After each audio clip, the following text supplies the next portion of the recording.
मेरे प्यारे श्रोतागण, आप सभी को मेरा नमस्कार। वेद उपनिषद में यह बताया गया कि मातृदेवो भव, पितृदेवो भव, आचार्य देवो भव। कहा गया है कि मां का महत्व सर्वोत्तम है। स्वयं नारायण ने कहा है कि मैं विविध रूपों में अवतार लेकर इस पृथ्वी पर सिर्फ इसलिए आता हूं कि मां की ममता पाऊं। मां की ममता मनुष्य के जीवन में बहुत ही महत्व रखती है। मां त्याग की प्रतिमूर्ति मानी जाती है। भगवान नारायण वामन अवतार के रूप में कौशल्या जी से श्री राम, मर्यादा पुरुषोत्तम श्री राम के रूप में, देव की मां होने के बावजूद बाल लीलाओं के रूप में मां जसोदा के यहाँ श्री कृष्ण के रूप में, मुख्य रूप से नारायण के अवतारों के रूप में मां के साथ वर्णन है। जबकि द्वितीय वामनावतार में मां का प्यार नहीं पा, बचपन का सुख नहीं पाए, लेकिन मां कौशल्या अपने पुत्र के साथ अत्यंत ही बचपन का सुख पाई। और राम को उन्होंने दिया मातृत्व, प्रेम दिया। इसका वर्णन आपको बन जाते समय माता कौशल्या ने कहा कि पुत्र, मैं आज तक जो भी धर्म की हूं, जो भी पुण्य की हूं, वह सारा पुण्य तुझे वन में सुरक्षा का काम करेगा। यह मां का संतान के प्रति सुरक्षा कवच है। मां की ममता, आप सोचेंगे कि सर मां की बातें इस समय वृत्त पथ चल रहा है। पिछली वीडियो मेरी पिता के प्रति गई थी। आज माता और पिता का संतान के जीवन में अपूर्णीय संपत्ति। पिता का महत्व मैंने बताया। आज मैंने सोचा कि मां का महत्व बताऊं। मां संतान के लिए किस प्रकार अपने को समर्पित करती है, मां संतान के निर्माण में कैसे अपना योगदान देती है, यह गर्भावस्था से शुरू हो जाता है, जिसका प्रत्यक्ष उदाहरण अर्जुन पुत्र अभिमन्यु है, जो सुभद्रा की गोदी में ही पिता अर्जुन के द्वारा बताए गए गर्भ में ही चक्रव्यूह के 6 द्वार तोड़ना सीखे थे। यह मां के संस्कार के ऊपर जाता है कि वह किस प्रकार से अपने बच्चे की पृष्ठभूमि तैयार करती, बच्चे का पालन पोषण, वह बच्चे को कैसे पालती, बच्चे के साथ कितना समय देती, उसका बच्चा किस परिवेश में अपना बचपन जीने का प्रयास करता है, मां के साथ, परिवार वालों के साथ, किसके साथ। यदि मां के साथ है तो मां परिचय देती है समाज को। मां ही पहली अध्यापिका होती है बच्चे की कि ये आपके पिता हैं, ये आपके दादाजी, आपकी बुआ है, ये आपकी दादी है, ये मामा। वही परिचय देती, पहला ज्ञान बच्चे को मां ही देती। तो मां का संतान के जीवन में हर पल आवश्यकता है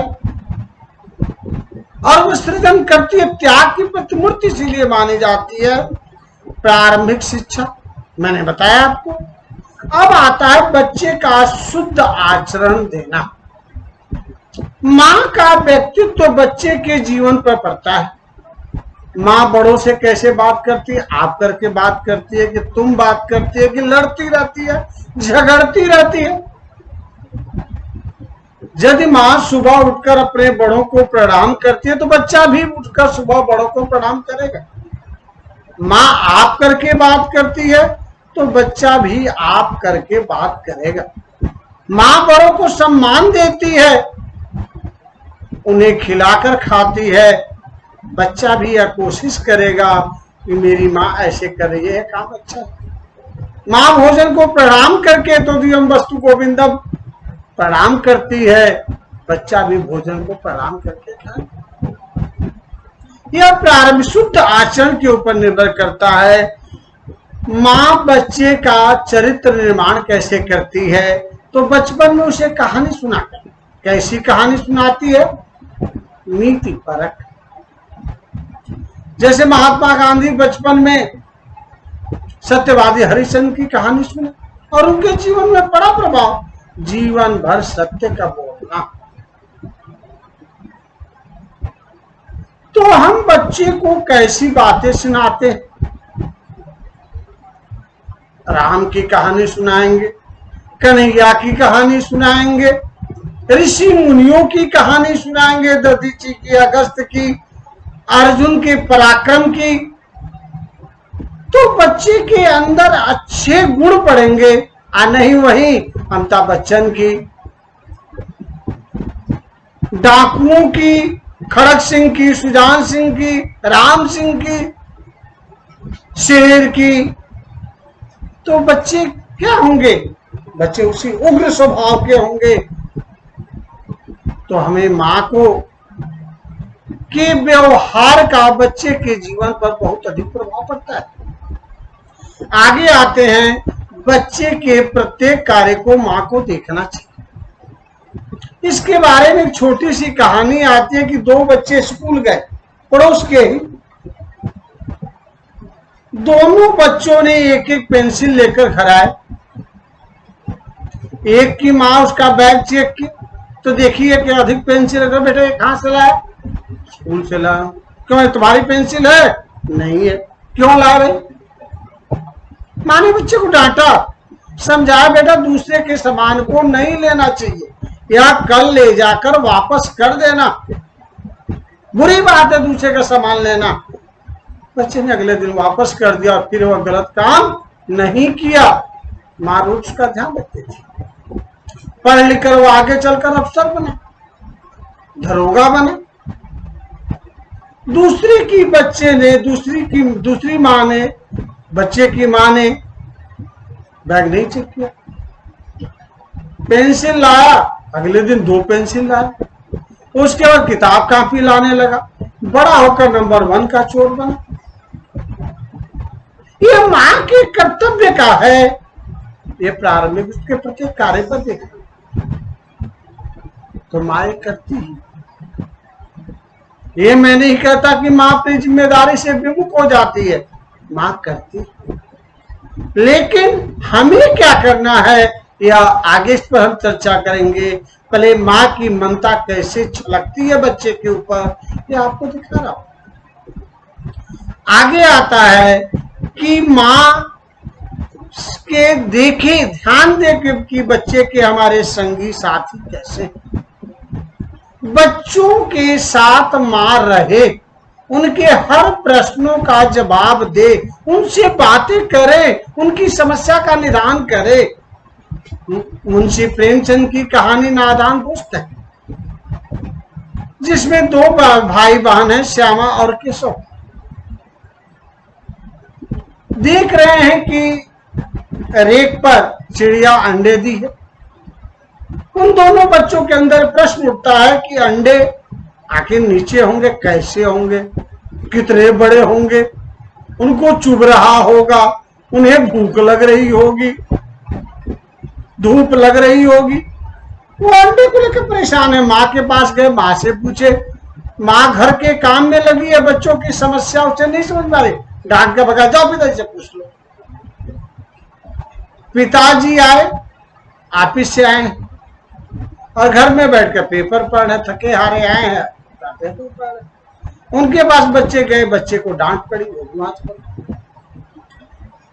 केशव थोड़ा बड़ा था, श्यामा थोड़ी छोटी थी। दोनों ने अपने में अपने विचार विमर्श किए। उनका उद्देश्य उज्जवल था, उनका उद्देश्य परोपकारी था, उनका उद्देश्य सार्थक था। लेकिन दोनों बच्चों ने उस अंडे के लिए प्रयास किया कि हमें अंडे को बचाना, अंडे को सुखी रखना। लेकिन उन्हें अज्ञानता ये थी कि उन्हें यह कोई बताने वाला नहीं था कि चिड़िया के अंडे को छुओगे तो चिड़िया अंडे को फोड़ देगी। दोनों ने व्यवस्था की, एक टोकरी में कपड़े रखे पुराने, एक कटोरी में पानी रखी, एक कटोरी में खाने की सामान रखे और स्टूल पर चढ़कर केशव ने रखा। चिड़िया दूर से देखकर चहचहा रही थी। वे तो उसके लिए सार्थक परोपकार का काम कर रहे थे, लेकिन अज्ञानता बस चले गए अपना चिड़िया कर अंडों को खोल के। यह मां के जिम्मेदारी का नतीजा है कि मां ने अपनी जिम्मेदारी नहीं निभाई, लेकिन मां करती है। मैं इसका प्रमाण हूं। मेरी मां बचपन में हर काम की जिम्मेदारी निभाती थी। धन्य है वो मां, मेरी मां। मैं उसके हर एक कार्य को, वो मेरे हर एक कार्य का निर्धारण करती थी। यदि मैं पढ़ने जाता था बचपन में, मेरे लिए किताब कापी रखती थी, कहती थी इतना काम करके आना, मास्टर जी को सुनाना। मुझे आए भरा है कि नहीं भरा, बाहर जा, बोल कर पढ़ना, मन में मत पढ़ना, क्योंकि बोल कर पढ़ेगा तो तुम्हारी कमी तेरे चाचा जान जाएंगे, तुझे बताएंगे। आज का जमाना नहीं था कि ट्यूशन लगी थी। हम लोग का एक अलग जमाना था। पढ़ने के कम समय मिलते थे, किताबें कम मिलती थी। जैसे भी हो वो गुजर गया, लेकिन माँ के उस कदम को हम नहीं भूल सकते जिसमें माँ ने अपने कर्म में तपाई और हम लोग जैसे को एक सार्थक बनाई। यह माँ का दायित्व था और वो अपने हर कर्म में सही उतरी। एक अनपढ़ माँ, लेकिन उसने ज्ञान को इतना महत्व दिया, कहीं खाना खा या मत खा, लेकिन तुझे पढ़ना जरूरी है, बोल कर पढ़। गांव में अंग्रेजी, आज भी अंग्रेजी का महत्व है, आप जानते हैं। कहती थी अंग्रेजी पढ़, बोल के पढ़। खिड़की से बोलती थी, पढ़ता था उस समय। आज की समय तो अलग ही है। उस समय बड़ों के सामने घर से औरतें बाहर नहीं। तो मेरी माँ अपने कर्म के द्वारा वो ज्ञान को हमेशा महत्व दी। हम पढ़े, या ठीक है कि हम जितना मेहनत किए उसके अनुसार नहीं पहुंचे, यह प्रारब्ध कर्म है, पूर्वजन्म के कर्मों का फल मिलता है। या पहले भी बताया जा चुका है आपको कि कर्म किस प्रकार के होते हैं। 3 कर्म होते हैं, प्रारब्ध कर्म होते हैं। जन्म के दिन आपका कर्म लिखा जाता है और फिर वर्तमान कर्म। अब कहाँ चूक हुई, क्या हुआ, इस पर व्याख्या नहीं। आज की बात है माँ की ममता। मैंने माँ की ममता को हर जगह से खरा पाया अपने जीवन में। अब वो चीजें क्या बताऊं जिसमें मेरी माँ ने मुझे तराशा। हर पल हमारा ध्यान रखा उसने, बचपन से लेकर किशोरावस्था तक।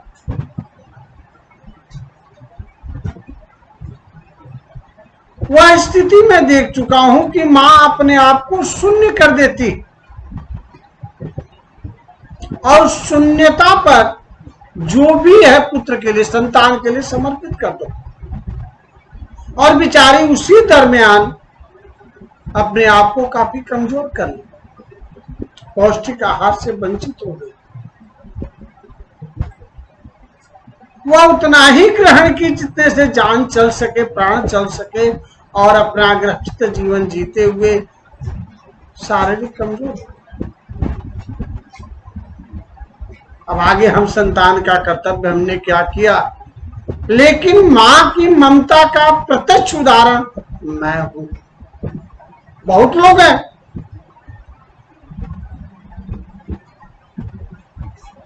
राम ने कहा भरत से, जब भरत राम के वन जाने पर मां को बहुत भला बुरा कहे, जब मामा के यहां से आए, कहे कि हे पापिन, तू मुझे इस कलंक से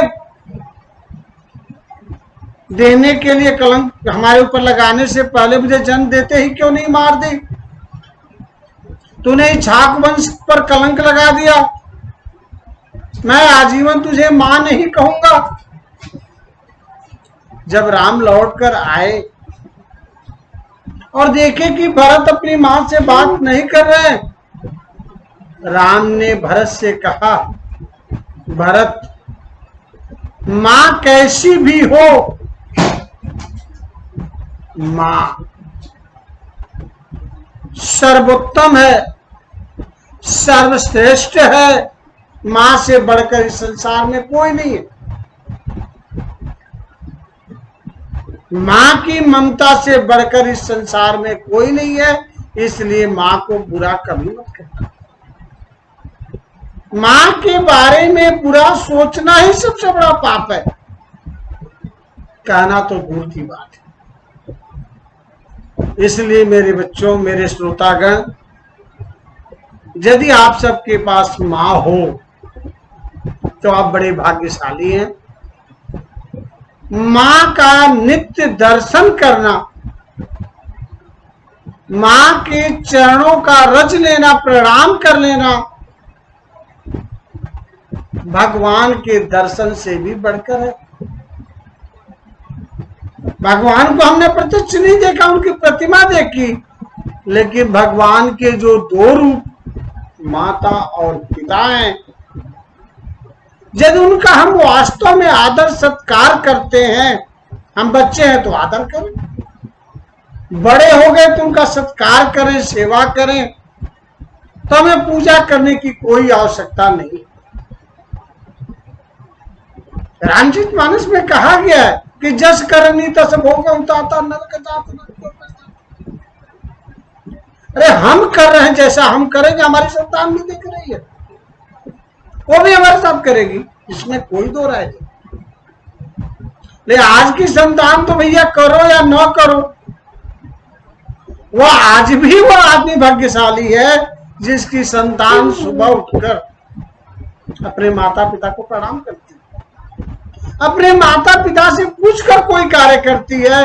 वह अभिभावक, वह माता पिता आज के समय में सबसे सुखी। हमने अपने आप पर गौरवान्वित होना चाहिए कि मेरी संतान सबसे अच्छी है। यह संक्रमण कालीन समय है, इस समय में एक कलयुग है,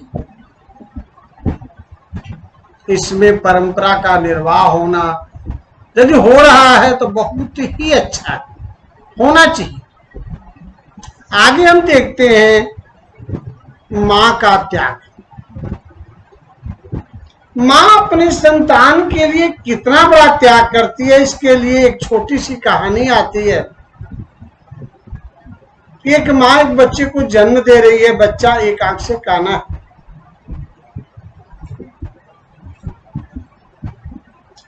मां सोचती है कि जब मेरा बच्चा समाज में बड़ा होकर आएगा तो लोग इसको काना कहेंगे,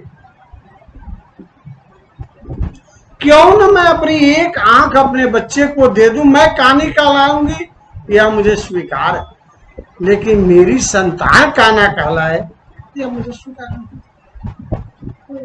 धन्य है वो मां। उस मां ने अपने एक आंख निकलवाकर सब अपने बच्चे क्या कर, उसका बच्चा वास्तव में परम विद्वान अग्रणी व्यक्ति हुआ।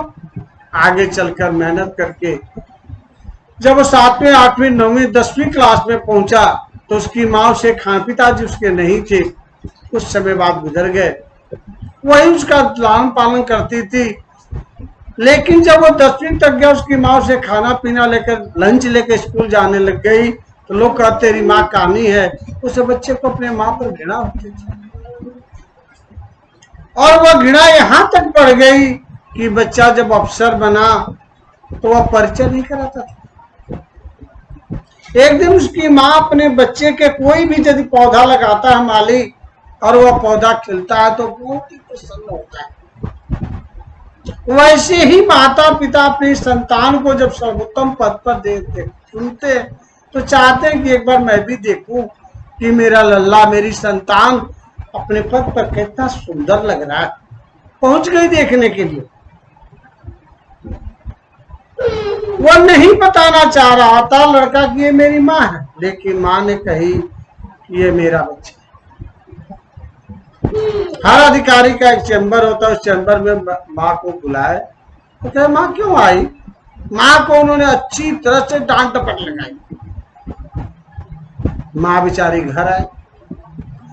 जिस माँ ने अपने संतान के सुख के लिए अपनी आंख को दे दी बेचारी, संतान सुखी है और वह बच्चा अपनी माँ को इतनी घृणा कर रहा है। यह संक्रमण कालीन है, बच्चे की जिम्मेदारी है, लेकिन माँ का त्याग, माँ ने अपना सर्वस्व त्याग दिया।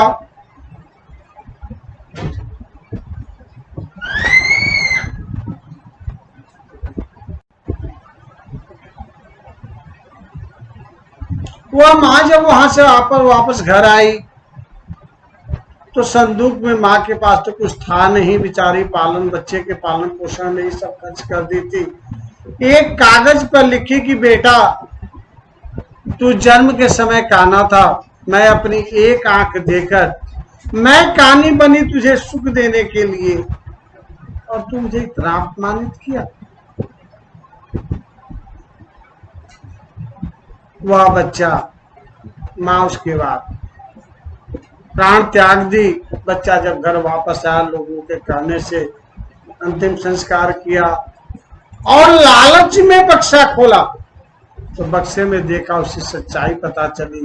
तब तक क्या करोगे बच्चा। आगे है माँ का त्याग। एक कहानी है फणीश्वरनाथ रेणु की माँ का आंचल।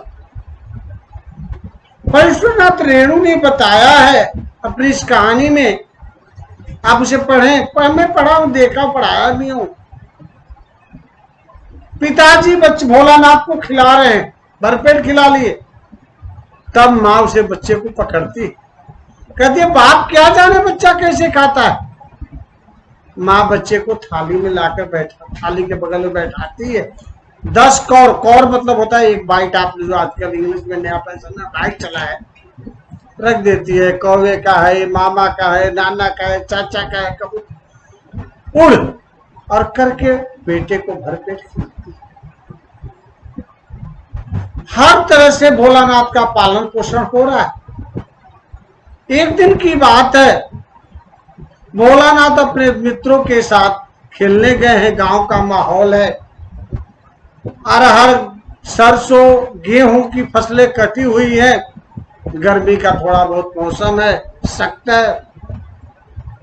एक चूहे का बिल है, उसमें सब बच्चे बदमाशी में बचपना में गांव के बच्चे करते ही हैं। गणेश जी की सवारी मूस को निकाल कर हम लोग देखें, लगे पानी डालने और डंडे से उसको,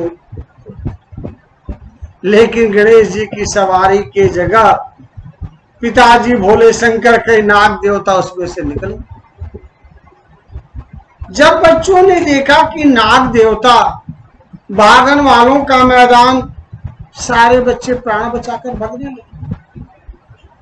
भोलानाथ भगा, कभी सरसों के खेत में गिर रहा, घुटने छिल गए, पैर में चुभ गया। आज का मॉडर्न युग नहीं था कि जूता चप्पल पहने, नंगे पैर बच्चे गांव में खेलते थे।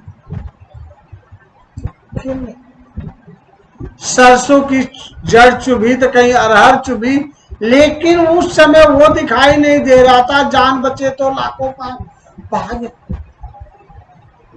माँ के आंचल में, माँ के सुरक्षा में बच्चा अपने आप को कितना सुरक्षित समझता है, इससे अधिक अच्छा उदाहरण और कोई नहीं हो सकता। बच्चा भगा आया, भोलानाथ भग कर आया, और आने के बाद बरामदे में पिताजी बैठे। भोलानाथ पिताजी के पास नहीं गए। पिताजी चिल्ला रहे, क्या हुआ? बोला आजा आजा, लेकिन भोला पास में नहीं आया। भगा अंदर गया। माँ अंदर चावल साफ कर रही थी, लेकिन भोला वहीं माँ के पास पहुंचा और माँ के आंचल में सिर डालकर अपनी सुरक्षा की गारंटी माँ के आंचल में ही पाता है बच्चा, माँ के संरक्षण में ही पाता है। और वहां जाकर माँ की गोदी को पकड़ लिया। माँ रोते हुए बोली, क्या हुआ बेटा? पिताजी भी आए, लेकिन जो माँ के अंदर उसकी सुरक्षा दिखाई दी। मेरे बच्चों, मेरे श्रोतागण, माँ ही वही चीज है, सृष्टि की अनमोल रत्न, जिसकी कभी कोई पूरा नहीं कर सकता, कभी कोई पूरा नहीं कर सकता। माँ होती है। वह धन्य है लोग जिनकी माँ भी थी। यह है माँ का सुरक्षा कवच। और कुछ देर बाद भोलानाथ अपने आप को सुरक्षित पाकर तब उन्होंने बताया, यह माँ की सुरक्षा है। मेरे श्रोतागण, भूत से लेकर वर्तमान तक, सतयुग से लेकर कलयुग तक, ध्रुव की मां सुरुचि ने ध्रुव के लिए ओम नमो भगवते वासुदेवाय सर्व सुरक्षा कवच प्रदान किया और अपने ध्रुव की आत्मरक्षा की। माता कौशल्या ने मर्यादा पुरुषोत्तम श्री राम के लिए अपने जीवन का पतिव्रता धर्म, सारे धर्म पुण्य को समर्पित कर दिया। बेटा, वन में ये तेरी सुरक्षा करेगा। माता यशोदा जब कंस के पास 11 साल के लाल लड़ते कन्हैया जा रहे हैं, धन्य है वो मां यशोदा जो ये कहती है, देव की संदेशो सो कहियो, मैं तो धाय तिहारी सुखी, सदा कर दया करत ही रही। उस समय भी बता रही है कि 11 साल का लड़का सुबह सुबह प्राप्त माखन रोटी लेता है, सुबह सुबह खा रहा है। यह है माँ का प्रेम। आज के समय में, कलयुग में भी मेरी माँ इसका उदाहरण। बेचारी बीमार रहे तब भी मैं जब तक उसके पास रहा हूं, मेरे सामने बैठती थी तो मैं खाना खाता था। मैं दिल्ली आया तो 6 महीने तक भरपेट खाना नहीं खाई कि मेरा लल्ला कैसे खाता होगा। मेरा लगाव था, मैं उससे लड़ता था, झगड़ता था। वह प्रेम थी। मेरी माँ छोटी सी थी, मैं उसे गोदी में उठा लेता था। यह है माँ का प्रेम। और बच्चों, और क्या कहूं, यही चीजें हैं। माँ का बच्चे के जीवन में बहुत ही महत्व है, और यह महत्व मेरे इन शब्दों से वर्णित नहीं हो सकता। जहां तक लगा मैंने आपको बताने की कोशिश की, आपने इसे सुना होगा ध्यान से, और ये आपका कर्तव्य है कि माँ बाप की सेवा करें, उनकी बातों को माने। यदि आप बच्चे हैं तो उनका आदर करें, बड़े हो गए हैं तो उनका सम्मान करें, उनकी सेवा करें। यही मर्यादा पुरुषोत्तम श्री राम का उपदेश है, यही कन्हैया का उपदेश है, यही वामन अवतार भगवान का उपदेश है। गणेश जी का भी यही उपदेश है। हर जगह से माँ जैसी अनमोल रत्न इस संसार में कोई नहीं है, इस सृष्टि में कोई नहीं है। इसलिए आज की कहानी मैं अपनी माँ को समर्पित करता हूँ। आप सभी से मेरा आग्रह है कि इस कहानी को पढ़ते हुए यदि एक भी बात मेरी समझ में आई हो तो आप अपने माता पिता का अवश्य ही सम्मान करें, आदर करें और इस वीडियो को देखें, जिससे आपको अपनी आपकी पहचान माँ से कैसे होती है, आपकी माँ कैसे आपसे प्रेम करती है, आपकी सुरक्षा करती है, आपकी देखभाल करती है। इन्हीं शब्दों के साथ मैं आज की माँ की ममता रूपी आंचल को प्रणाम करता हूँ, नमन करता हूँ। धन्यवाद, नमस्कार।